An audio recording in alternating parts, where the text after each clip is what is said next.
Assalamualaikum warahmatullahi wabarakatuh. Perkenalkan, nama saya Rahma Haliza. Saya dari Fakultas Farmasi Universitas Wahid Hasim Semarang. Di sini saya akan menjelaskan bagaimana cara menganalisis data menggunakan uji beda atau uji T. Uji beda atau uji T merupakan uji yang digunakan untuk mengetahui perbedaan nilai rata-rata antara dua kelompok. Sebelum kita masuk ke uji beda, kita harus mengetahui data yang akan kita analisis, termasuk ke dalam data parametrik atau non-parametrik.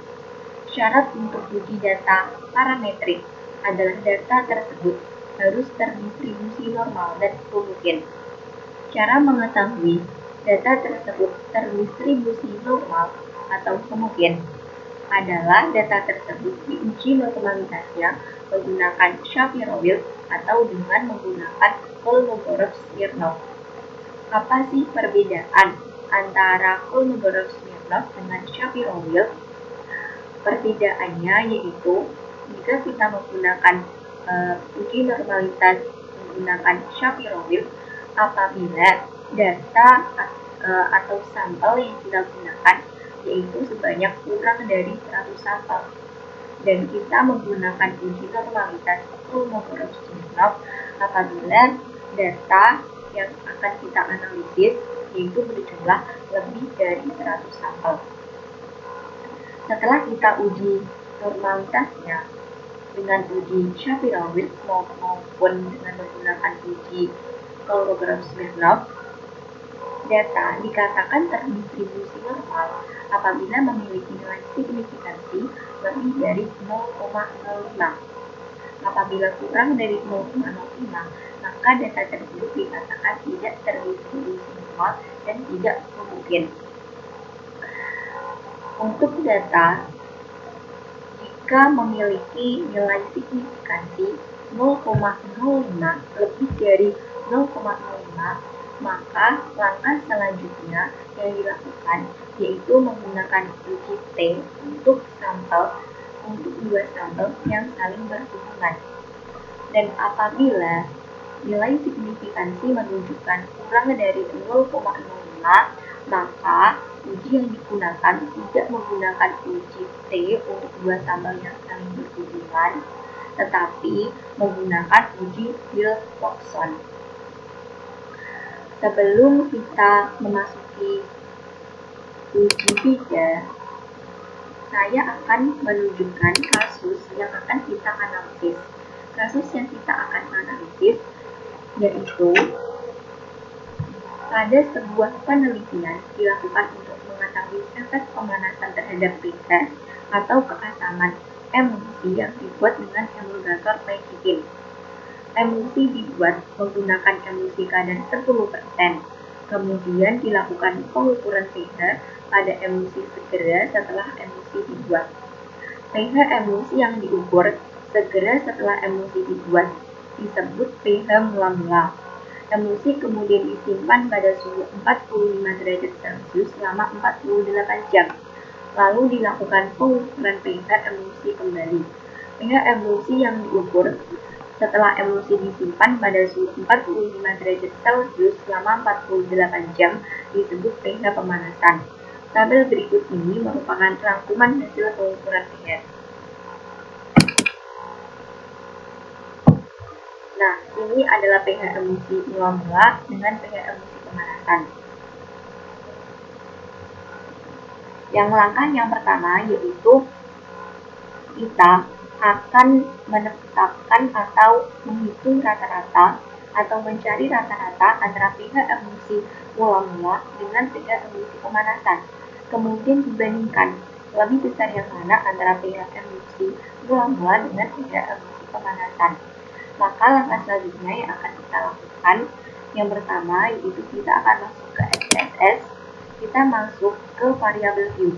Pada variabel Q, kita akan memasukkan data sesuai dengan kasus yang kita kerjakan. Yang pertama yaitu mula-mula,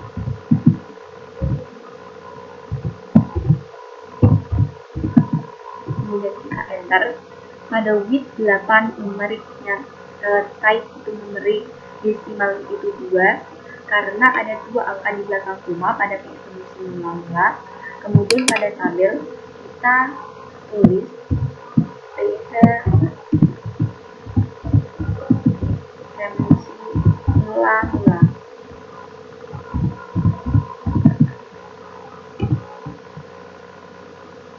Kemudian measure, kita scale. Yang kedua yaitu pemanasan. Kita enter. Kemudian desimalnya tetap 2 karena pada pH emulsi pemanasan ada dua angka di belakang koma. Kemudian label kita tulis pH emulsi pemanasan. Kemudian jangan lupa measure kita dan scale. Setelah kita memasukkan data pada variabel view secara lengkap, kemudian kita masuk ke data view. Pada data view akan muncul mula-mula dan pemanasan. Kemudian kita masukkan data pada variabel view.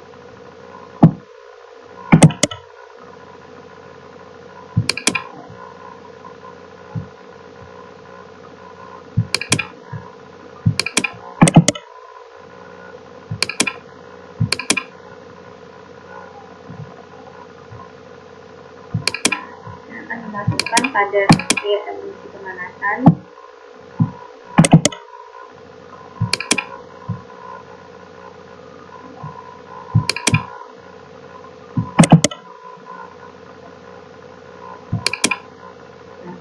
Setelah kita memasukkan data pada pH emulsi mula-mula dan pH emulsi pemanasan, kemudian kita akan menganalisis statistik deskriptif.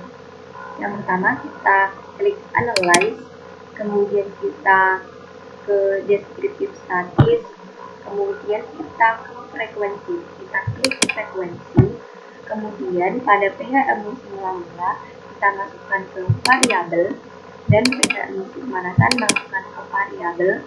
Kemudian pada frekuensi ini kita klik statistik.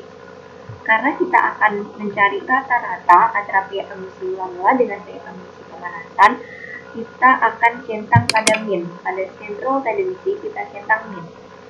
Kemudian kita klik continue. Pada chart kita akan tandai pada histogram. Kemudian kita centang pada show normal curve and histogram. Kemudian kita continue. Pada format akan muncul frekuensi format.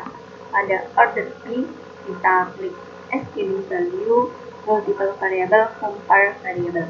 Kemudian klik continue. Setelah itu kita klik OK. Nah, akan muncul output seperti ini.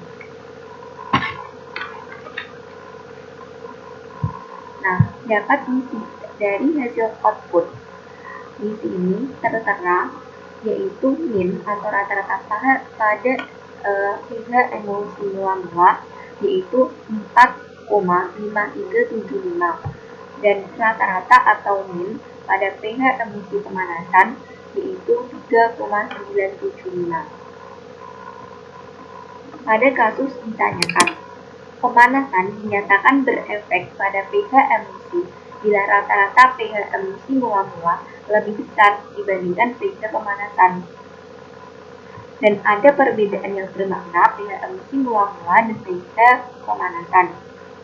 Dari hasil output dapat disimpulkan bahwa pemanasan berefek pada pH emulsi karena rata-rata pada pH emulsi mula-mula itu lebih besar daripada pH emulsi pemanasan.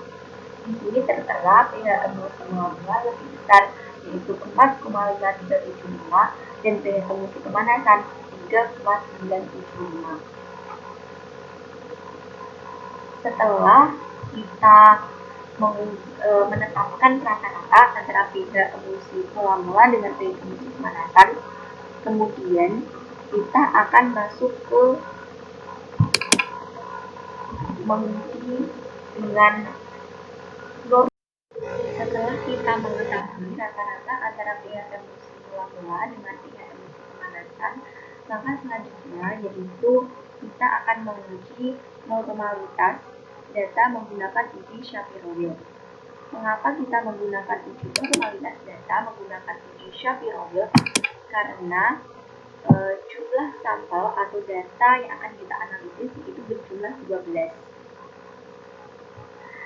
Karena berjumlah 12, karena syarat dari Shapiro-Wilk adalah kurang dari 100, maka uji normalitas yang kita gunakan menggunakan uji Shapiro-Wilk.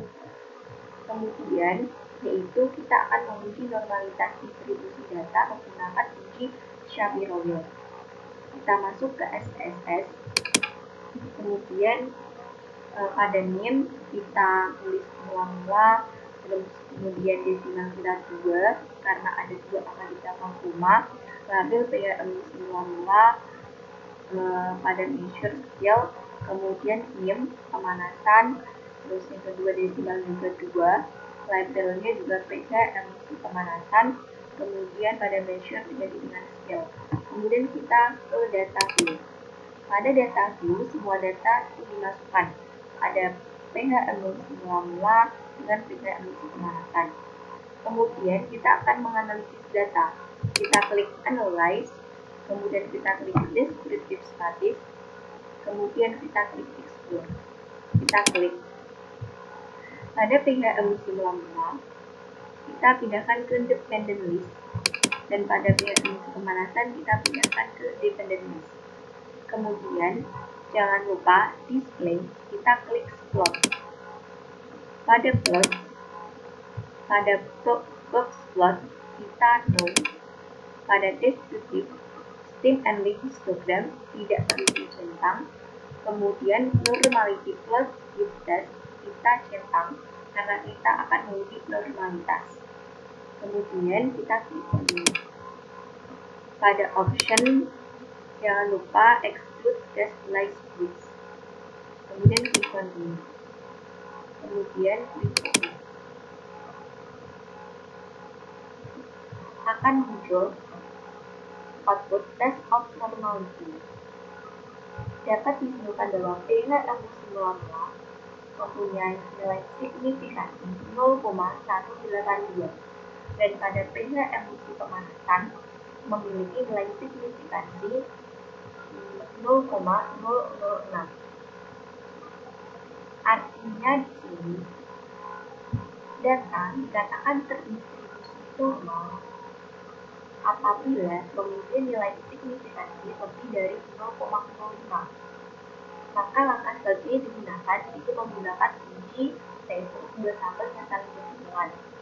Dan untuk nilai signifikansi yang kurang dari 0,05, maka uji yang digunakan menggunakan uji non-parametric Wilcoxon. Dari kasus yaitu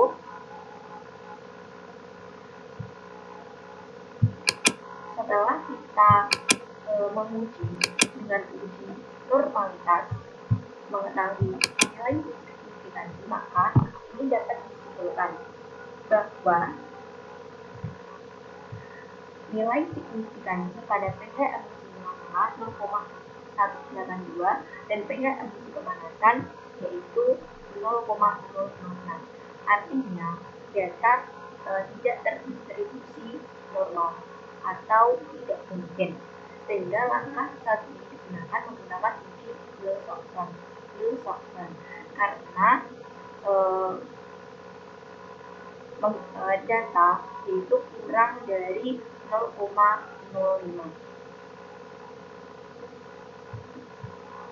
Kemudian kita akan menguji homogenitas pada setelah data diuji normalitasnya menggunakan uji Shapiro-Wilk, kemudian data itu diuji homogenitas varian. Kemudian yang pertama kita masukkan jenis emulsi sesuai dengan kasus. Kemudian pada desimal kita ubah dengan angka 0 karena tidak ada angka di belakang koma, kemudian kita klik jenis emosi. Kemudian pada value, pada jenis emosi ada 2. Yang pertama yaitu mula-mula,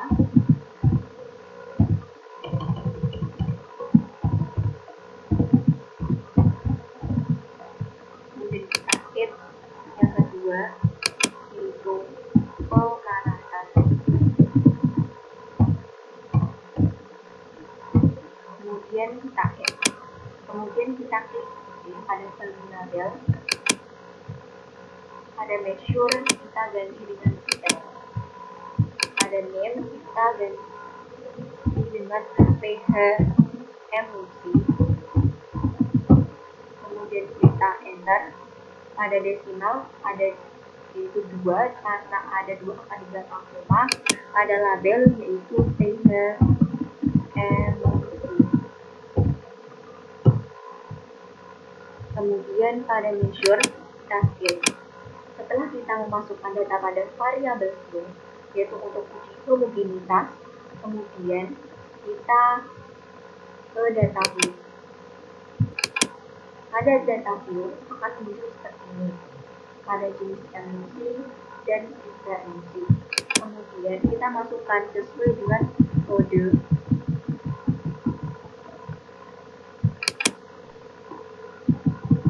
yang kita masukkan pada variabel.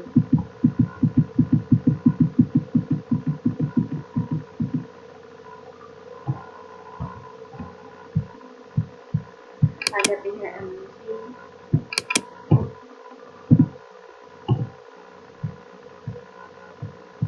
kita masukkan data pada data view.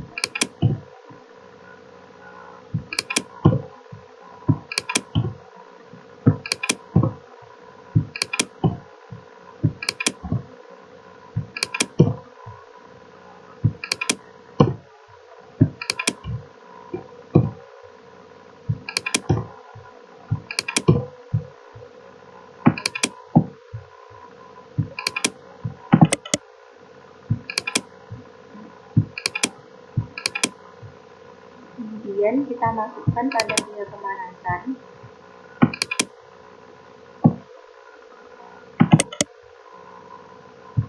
Kita copy,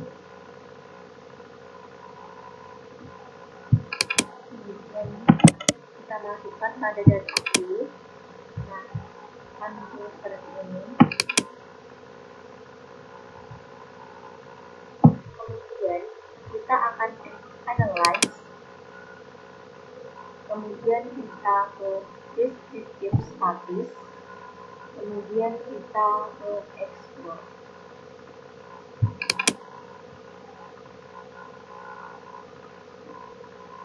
Kemudian kita masukkan pada paper yaitu dependency, dan pada jenis emosi kita ke factor list. Kemudian pada statistik, kemudian kita pastikan itu descriptive dan confidence level of mean itu 95%. Kita continue pada plot yaitu box plot yaitu none, dan pada descriptive scheme and list out atau histogram tidak perlu dicentang, dan kita pada strict versus level with level test power estimation. Kemudian kita klik continue. Pada option exclude cast list voice, kemudian klik continue, kemudian klik OK.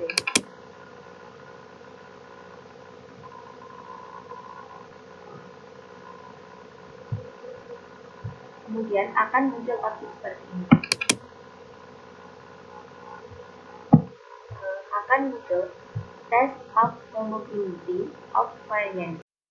Setelah kita melakukan uji personalitas dengan menggunakan uji Shapiro-Wilk dan menggunakan homogenitas varian, maka hasil dari analisis yang dilakukan itu menunjukkan bahwa nilai signifikansi kurang dari 0,05. Artinya data tidak terdistribusi normal dan tidak homogen, sehingga langkah selanjutnya yang digunakan bukan uji T untuk dua sampel yang saling berhubungan, tetapi langkah selanjutnya kita gunakan menggunakan uji untuk non-parametric Wilcoxon. Pada uji non-parametric Wilcoxon kita mulai yang pertama pada variabel Q kita tulis nilainya sama seperti tadi, kemudian kita enter pada desimal 2 tabel multiplier emisi bla kemudian pada value non-measure skill. Yang kedua yaitu pemanasan, kita enter yang pertama multiplier pemanasan.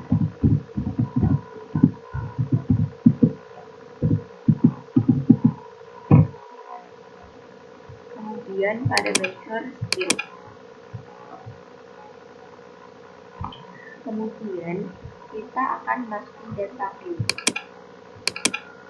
Pada data view, pada mula-mula dan pemanasan kita masukkan data pada data view.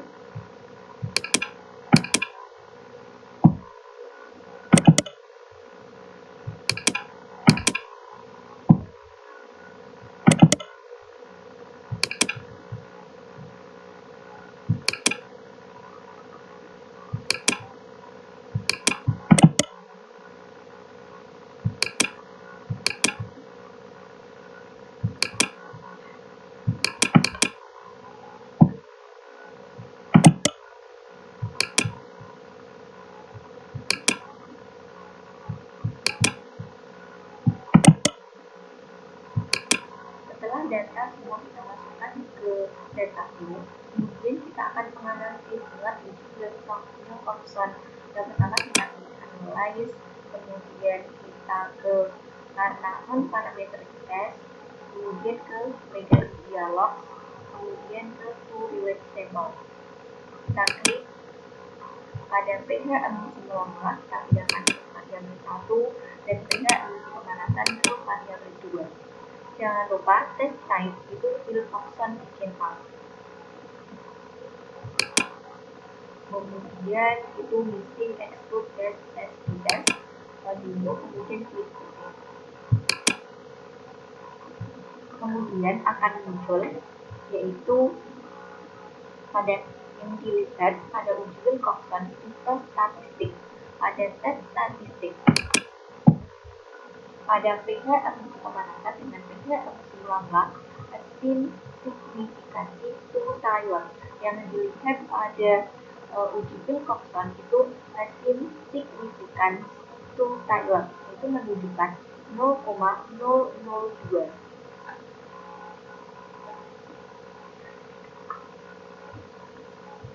Pada kasus itu setelah dilakukan uji T Wilcoxon,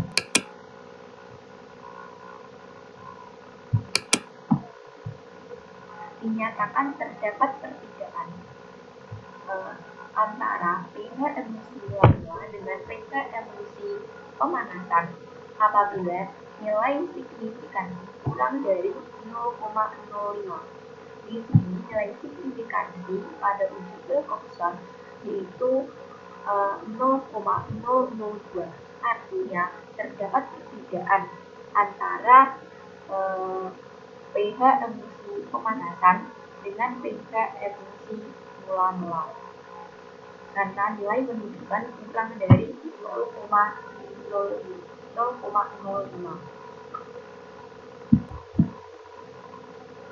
Pada pembahasan uji Wilcoxon itu apa yang menjadi dasar Anda melakukan uji Wilcoxon terhadap data pada kasus, karena setelah kita hitung distribusi normalnya, kita lakukan uji, ternyata tidak terdistribusi normal. Padahal di situ ada perlakuan pretest dan post-test, yaitu pada pH emulsi mula-mula dengan pH emulsi pemanasan. Sehingga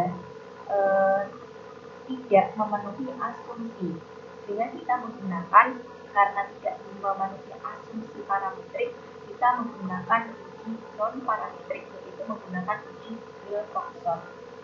Pada pembahasan selanjutnya, bagaimana penjelasan hasil uji Wilcoxon yang telah Anda lakukan, yaitu hasil penjelasannya jika nilai signifikansi kurang dari 0,05 maka terdapat perbedaan.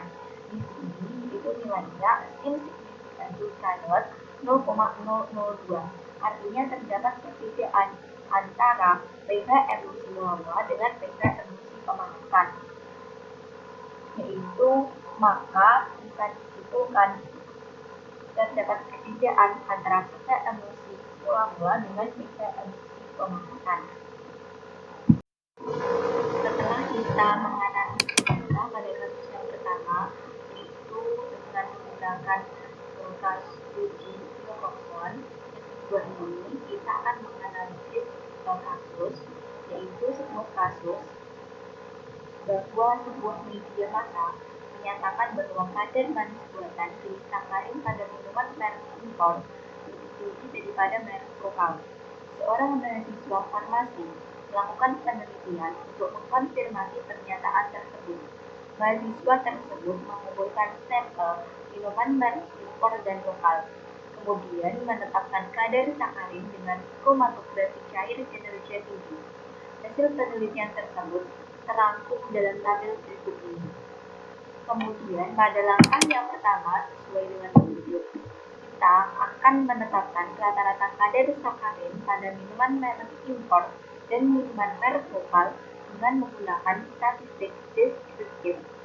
Pada langkah yang pertama, yaitu kita ke SPSS, kemudian kita pada variabel itu kita masukkan yang pertama sesuai dengan kasus yang pertama itu lokal, minuman merek lokal, kemudian pada desimal itu juga karena ada dua angka di belakang koma, minuman merek lokal.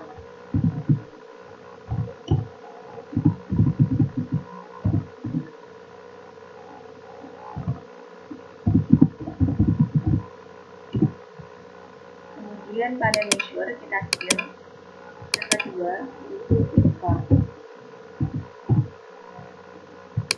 Desimalnya 2 karena ada dua angka di belakang koma juga. Terus kita skill dengan minuman merek import. Kemudian pada measure kita skill. Setelah kita memasukkan data pada variabel view secara lengkap, kemudian kita ke data view. Pada data view kita masukkan data ke data view.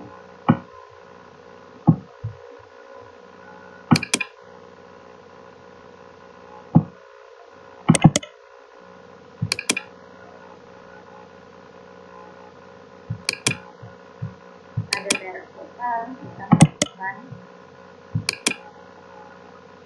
Kemudian pada impor, kita juga akan masukkan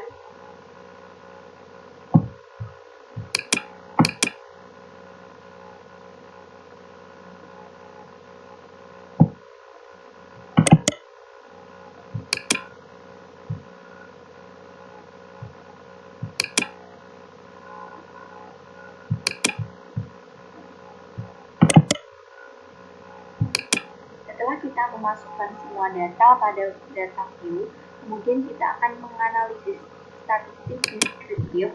Kita klik analyze statistik deskriptif, kemudian kita ke frekuensi. Pada muncul frekuensi, kita minuman merek lokal, kita ke variabel view, kemudian minuman merek impor juga ke variabel view. Kemudian pada statistik, karena kita akan mencari rata-rata atau menghitung rata-rata, kemudian pada central tendency kita centang mean atau rata-rata, kemudian kita continue pada chart, kemudian kita ke histogram, show normal curve on histogram, dicentang, kemudian klik continue pada format order B as Danish value, multiple variable, compare variable, kemudian continue. Setelah itu kita klik OK.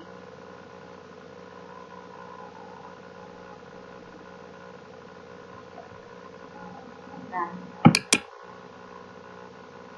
akan pada tabel frekuensi statistik, kemudian akan muncul rata-rata antara minuman merek lokal dengan minuman merek impor.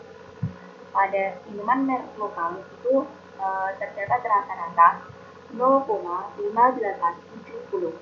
Pada minuman merek impor yaitu mempunyai rata-rata 0,5095. Pada kasus ditanyakan bahwa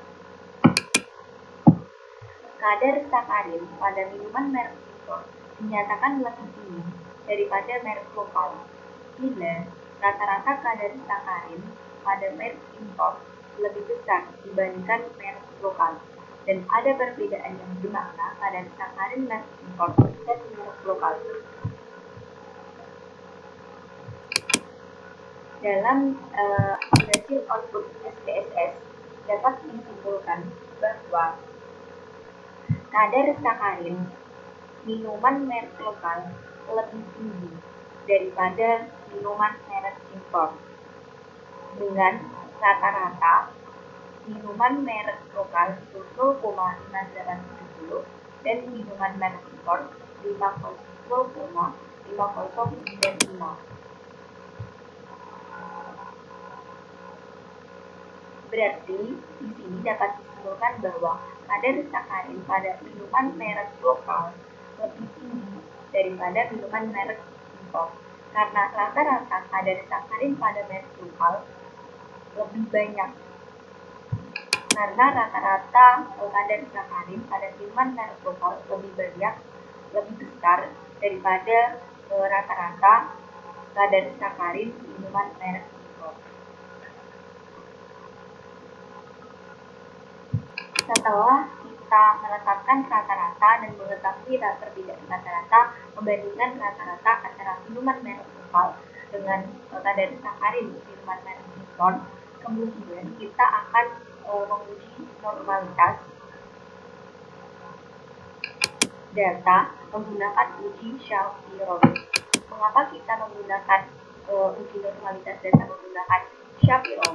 Karena jumlah data atau sampel yang kita gunakan kurang dari 100 sampel atau 100 data. Oleh karena itu kita menggunakan uji Shapiro. Langkah selanjutnya yang pertama yaitu pada SPSS. Yang pertama yaitu pada lokal impor, kemudian pada kita pada variabel dulu sama yaitu pada lokal minuman merek lokal, terus minuman merek impor kita masukkan semuanya pada variabel dulu, pada data plus semua data dimasukkan. Setelah itu kita klik analyze, descriptive statis, kemudian klik export. Kemudian pada uji normalitas pada minuman merek lokal kita masukkan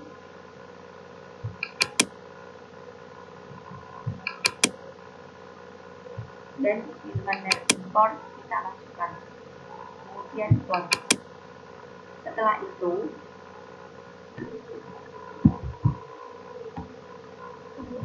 setelah pada minuman merek lokal dimasukkan ke dependent list, minuman merek impor dimasukkan ke dependent list, kemudian kita klik plot, akan muncul explore plot. Kemudian pada box plot, kemudian kita klik none. Pada descriptive kita hilangkan centang pada fill and leave maupun histogram. Kemudian kita klik normality plot dan karena kita akan menguji normalitas. Kemudian klik continue. Pada option jangan lupa bikin formula to exclude case like this. Kemudian continue. Make display pada plot. Kemudian kita pilih. Nah, kemudian akan muncul test of normality. Artinya apa? Yaitu pada uji tes normalitas, yaitu minuman merek lokal pada uji Shapiro-Wilk memiliki nilai signifikansi 0,517 dan pada minuman merek impor pada uji Shapiro-Wilk uji normalitas memiliki nilai signifikansi 0,017. Suatu data dikatakan terdistribusi normal dan homogen apabila memiliki nilai signifikansi lebih dari 0,05. Dan di sini hasil dari nilai signifikansi antara kedua sampel, yaitu pada minuman merek lokal dan minuman merek impor, yaitu memiliki nilai signifikansi 0,517 dan 0,017. Artinya dari hasil tersebut dapat disimpulkan bahwa data ini tidak terdistribusi normal. Artinya yaitu data memiliki nilai signifikansi menunjukkan bahwa data memiliki nilai signifikansi kurang dari 0,05. Maka nanti langkah selanjutnya yang akan diambil adalah menggunakan uji mean bukan uji T untuk dua sampel yang tidak saling berhubungan atau t-test independen, tetapi menggunakan uji mean. Kemudian setelah dilakukan uji normalitas, kemudian kita akan melakukan uji homogenitas.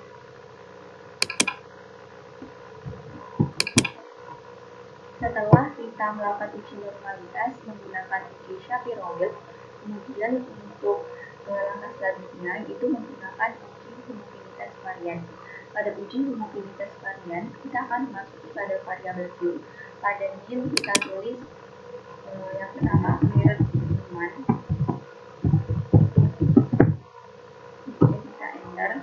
Kemudian pada desimal kita ganti dengan angka 0 karena tidak ada angka di belakang koma. Pada label kita merek minuman. Kemudian pada value kita masukkan kode. Yang pertama pada minuman lokal, yang kedua itu pada merek minuman impor. Kemudian kita klik OK. Pada measure kita ganti dengan fill, dan yang kedua yaitu kadar sakarin. Kemudian pada desimal yaitu 2 karena ada 2 angka di belakang koma. Pada label yaitu kadar sakarin. Kemudian pada measure kita ganti dengan skim. Setelah kita di variabel Q, kita langsung masukin data Q. Pada data Q kita akan muncul merek minuman dengan kadar sakarin. Merek minuman yang pertama yaitu kita akan memasukkan data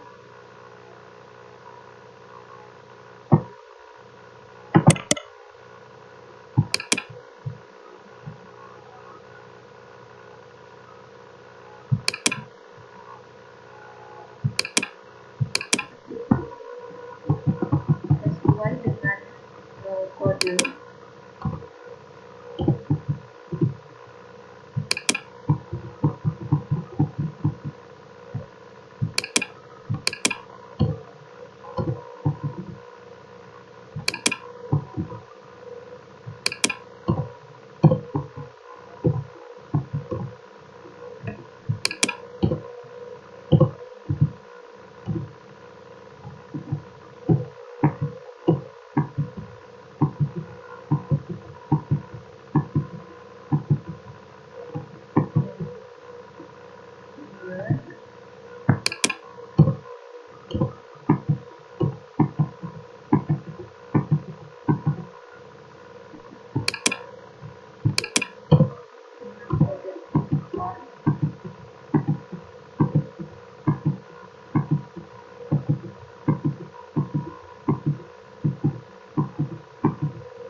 semua data kita masukkan di data view. Nah, semua data kita masukkan di data view. Kemudian kita akan menganalisis data dengan klik analyze, terus descriptive statis, kemudian explore. Kemudian yaitu kadar sakarin kita masukkan di dependent list, dan merek minuman kita masukkan di factor list. Kemudian yaitu pada display kita klik plot, pada plot kemudian kita descriptive state and list kita hilangkan yang namanya. Kemudian kita ke power estimation, kita klik continue.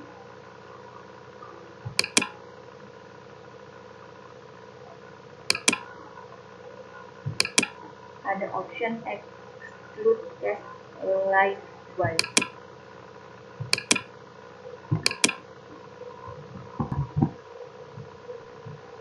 Kemudian setelah kita explore, kemudian display itu tersebut, kemudian kita klik OK.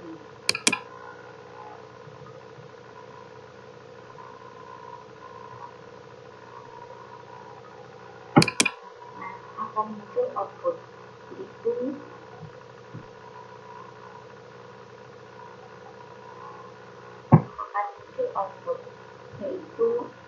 test of humidity condense dengan nilai signifikan seperti ini adalah hasil dari test of humidity condense.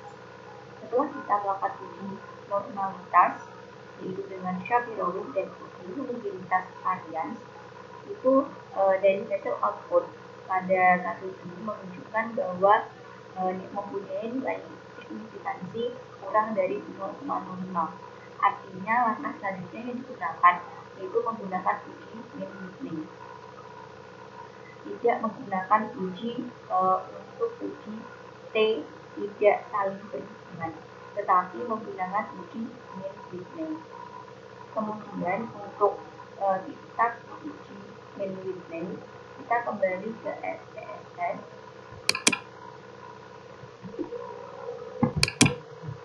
Langkah selanjutnya yaitu kita akan melakukan uji non-parametric mean-Whitney, karena hasil data yang kita analisis tadi dengan diuji normalitas menggunakan Shapiro Wilk dan dengan homogenitas varian, data menunjukkan bahwa nilai signifikansi kurang dari 0,05.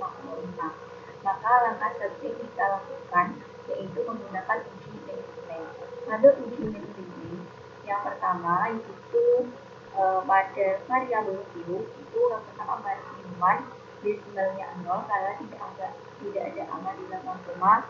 Selanjutnya kita isi dengan yang pertama yaitu lokal, yang kedua import, kemudian pada measure to scale, terus yang kedua itu kadar sakarin desimalnya itu 2, terus measure-nya scale. Kemudian kita ke data view yang yaitu kita memasukkan semua data pada data view sesuai dengan yang ada di kasus.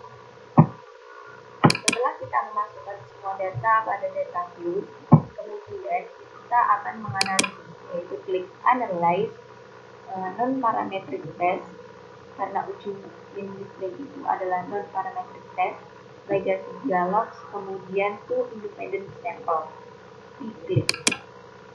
Kemudian pada kadar sakarin kita ke test variable list, dan merek minuman itu kita ke grouping variable. Kemudian jangan lupa pada define group kita isi group 1 itu 1, group 2 kita isi dengan angka 2, kita klik continue. Kemudian jangan lupa test type itu mean-Whitney view. Kemudian pada option yaitu exclude test tetap continue. Setelah semua lengkap, kemudian kita klik OK. Akan muncul pada uji mean-Whitney ada hasil uji mean-Whitney data yang berhasil dilihat itu pada satu signifikan profiler, yaitu di sini hasilnya memiliki signifikansi 0,310. Dinyatakan terdapat perbedaan apabila memiliki nilai signifikansi kurang dari 0,05 dan tidak terdapat perbedaan antara dua variabel apabila memiliki nilai signifikansi lebih dari 0,05. Jika dilihat dari hasil uji min yaitu terdapat nilai signifikansi Kurzweiler 0,310, artinya lebih dari 0,05. Di sini berarti hasilnya yaitu tidak terdapat perbedaan antara dua variabel, yaitu antara minuman merek lokal dengan minuman merek impor.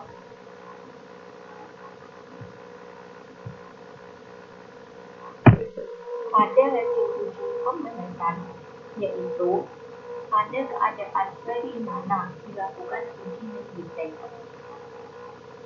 Uji min-Giddens itu dilakukan ketika setelah kita hitung distribusi normalnya, kita lakukan uji, ternyata tidak terdistribusi normal, artinya tidak memenuhi asumsi, sehingga kita menggunakan uji non-parametrik, yaitu uji min-Giddens, bukan uji tes